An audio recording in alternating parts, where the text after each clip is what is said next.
చెయ్యని సిగ్గుల వీణ రేగిందో ఎమ్మో మతిపోయిన ఈ పసికూన ఏం తాళం వేశాడే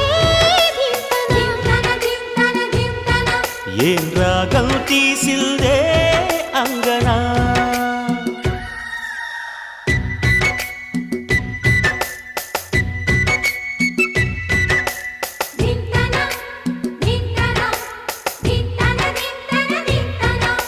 మోగిందో ఎమ్మో శృతి చెయ్యని సిగ్గుల వీణ రేగిందో ఎమ్మో మతిపోయిన ఈ పసికూన